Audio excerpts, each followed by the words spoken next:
Hello everyone and welcome back to ICT channel. तो आज हम पढ़ने जा रहे हैं इडियम्स एंड फ्रेजेस। इडियम्स होते हैं ग्रुप ऑफ वर्ड्स जो कि अपने वर्ड्स की मीनिंग को नहीं बताते बल्कि डिफरेंट मीनिंग देते हैं, जिसे हम हिंदी में कहते हैं मुहावरे। और फ्रेजेस होते हैं वाक्यांश। तो इडियम्स एंड फ्रेजेस बहुत इंपॉर्टेंट होते हैं एग्जाम के पर्सपेक्टिव से और ऑल्सो राइटिंग में भी बहुत हेल्पफुल होते हैं। अगर आप ऐसे राइटिंग कर रहे हैं या पैराग्राफ राइटिंग कर रहे हैं या आप स्टोरी राइटिंग कर रहे हैं तो इडियम्स एंड फ्रेजेस काफी हेल्पफुल होते हैं और आपकी राइटिंग को और ज्यादा बेहतर बनाते हैं। तो इडियम्स और फ्रेजेस बहुत इंपॉर्टेंट है, तो हम ये सीरीज में कवर करेंगे। तो आज इस वीडियो में मैं आपको बताऊंगी ए लेटर से स्टार्ट होने वाली इडियम्स। उसके बाद हम अल्फाबेटिकली ऑर्डर में चलेंगे। जैसे आज इस वीडियो में हम ए के कवर करेंगे, नेक्स्ट वीडियो में हम बी लेटर से स्टार्ट होने वाले इडियम्स कवर करेंगे, फिर वैसे नेक्स्ट हम सी पे जाएंगे। इस तरीके से सीक्वेंस वाइज हम अलग अलग वीडियोस में अलग अलग लेटर्स के इडियम्स कवर करेंगे। तो चलिए लेट्स स्टार्ट। तो पहला इडियम हमारा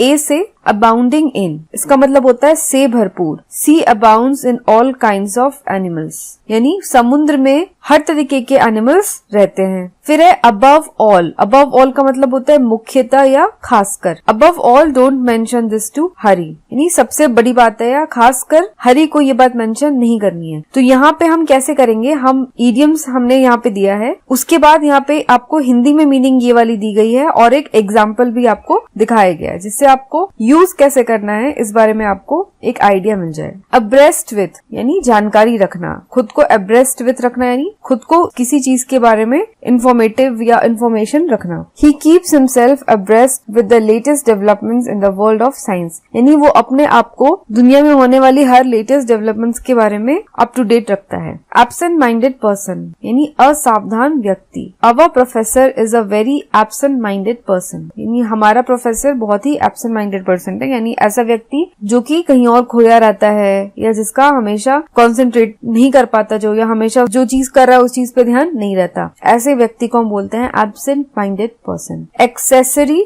टू यानी सहायक। This man was accessory to the crime, तो ये आदमी क्राइम में सहायक रहा है। अफेक्ट इग्नोरेंस, कुछ पता न होने का दिखावा करना। You can not affect ignorance of the law and escape punishment, यानी तुम कुछ ना पता होने का दिखावा करके कानून से और सजा से बच नहीं सकते। अघास्ट एट, हक्का बक्का हो जाने, बिल्कुल एकदम आश्चर्यचकित हो जाना। As she entered the hospital she looked aghast at the bed of the wounded, जैसे वो हॉस्पिटल में घुसी उसने बिल्कुल हक्के बक्के होकर के वो जख्मी इंसान के बेड की तरफ देखने लगी। एग्रीएबल टू, पसंद या अनुकूल होना या पसंद होना। He being very fussy the plan was not agreeable to his wishes, यानी वो बहुत ही फसी है। फसी का मतलब होता है कि हमेशा वो कुछ न कुछ अड़ंगा डाल देता है या हर चीज उसको पसंद नहीं आती, कुछ न कुछ मुंह बनाता है। तो वो क्योंकि बहुत फसी है इसलिए ये जो प्लान है वो उसे पसंद नहीं आया। अलाइव टू, जानकारी रखना, सचेत रहना। अब अलाइव का मतलब होता है जिंदा, लेकिन अलाइव टू हमने जब इडियम्स या फ्रेज की तरह यूज किया तो उसका मतलब हो गया जानकारी रखना या सचेत रहना। तो इस तरीके से जब भी हम इडियम्स यूज करते हैं तो जो इडियम्स के वर्ड्स होते हैं उनकी मीनिंग डिफरेंट होती है, लेकिन जब हम उसको एक ग्रुप में यूज करते हैं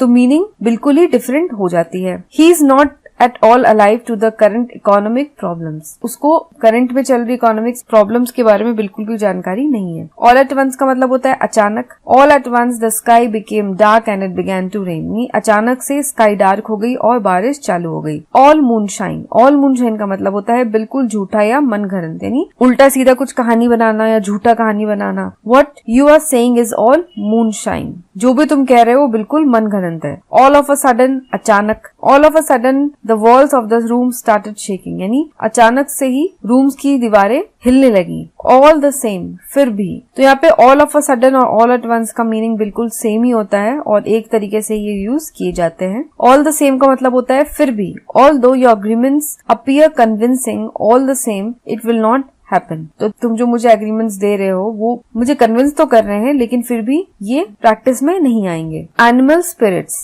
जोशीली प्रकृति। Young children are by nature full of animal spirits, तो एनिमल स्पिरिट्स का मतलब होता है ऐसे व्यक्ति जो कि बिल्कुल ही जोश से स्फूर्ति से भरे रहते हैं। तो यंग चिल्ड्रन जो है वो नेचर में बिल्कुल जोशीले प्रकृति के होते हैं।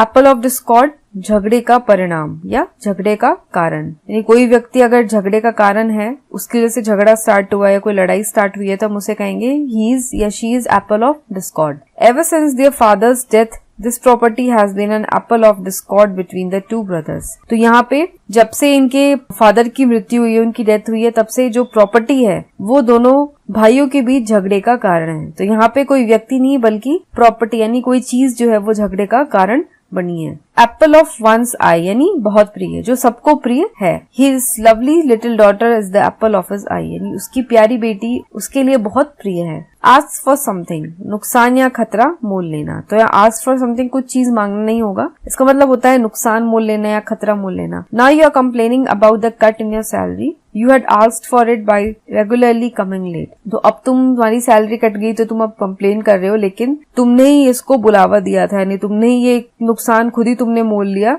कैसे? लेट आकर के, यानी ये व्यक्ति रोज लेट आता था तो इसकी सैलरी कट गई, तो अब इसने खुद ही उसको बुलावा दिया। He has asked for something. At all, थोड़ा सा भी। He told me that he did not have any money at all. Any money at all का मतलब होता है थोड़ा सा भी पैसा ना होना। Any money, any sugar, any food at all, इस तरीके से यूज करते हैं, जैसे any sugar at all, any food at all, any water at all. At daggers drawn, दुश्मनी होना। तो daggers का मतलब होता है खंजर, लेकिन जब हम फ्रेज में यूज करते हैं at daggers drawn, तो इसका मतलब होता है दुश्मनी होना। Once upon a time they were friends, but now they are at daggers drawn over the issue of money. तो एक समय पे ये दोनों बहुत अच्छे फ्रेंड्स थे, लेकिन आज की डेट में ये दुश्मन है क्योंकि इनके बीच मनी का इशू है। एट लार्ज, बंधन मुक्त रहना या पकड़ा ना जाना। A convict who had escaped from the prison last month is still at large. तो एक कैदी जो कि पिछले महीने जेल से भागा, वह अभी भी फरार है, यानी अभी वो पकड़ा नहीं गया है। एट वंस, तुरंत, यानी बिल्कुल जैसे ही मैंने कहा है वैसे ही वो काम हो गया, तुम उसको बोलेंगे at once. The boss was furious over secretary's mistake and asked him to come to his room at once. तो बॉस जो है वो सेक्रेटरी की गलती से बहुत ही गुस्सा था और उसने उसे कहा कि तुम तुरंत मेरे रूम में आओ, यानी जो भी काम कर रही है सब कुछ छोड़ छाड़ के बिल्कुल मेरे रूम में एट वंस पहुंचो। एट दी 11th hour, अब 11th hour का मतलब ये नहीं होता है कि 11वें घंटे, बल्कि 11th hour का मतलब होता है अंतिम क्षण में या एन मौके पर। The mob was getting out of control, but at the 11th hour, the police arrived and averted a riot. तो भीड़ जो है वो बिल्कुल कंट्रोल से बाहर हो रही थी, लेकिन बिल्कुल एन मौके पे पुलिस आ गई और उन्होंने दंगा होने से रोक दिया। At times, कभी कभी, at times she feels a little better, but then again relapses into her old condition. तो कभी कभी वो बेटर फील करती है, पर लेकिन फिर से वो पुराने कंडीशन में अपने चली जाती है। Aware of, जानकारी रखना। I was not aware of his intentions. मुझे उसके इंटेंशंस के बारे में बिल्कुल भी जानकारी नहीं थी। तो आज हमने ये देखा ए वर्ड्स वाले सारे इडियम्स और फ्रेजेस। तो आपको एक आइडिया मिल गया होगा कि हमारे राइटिंग में और हमारे स्पीकिंग में, कम्युनिकेशन में कितने हेल्पफुल हो सकते हैं, और आपकी इंग्लिश स्पीकिंग स्किल्स भी बहुत इंप्रूव होगी अगर आप इडियम्स और फ्रेजेस का यूज करेंगे अपने स्पीकिंग में और अपने इंग्लिश राइटिंग में। तो आई होप कि आपको ये वीडियो आज की पसंद आई हो। नेक्स्ट वीडियो में हम बी लेटर के इडियम्स और फ्रेजेस कवर करेंगे। तो आज की वीडियो अच्छी लगी हो तो लाइक बटन को जरूर दबाएं और इस वीडियो को भी अपने फ्रेंड्स के साथ भी जरूर शेयर करें। तो मैं मिलूंगी आपको नेक्स्ट वीडियो के साथ, तब तक के लिए take care and have a nice day.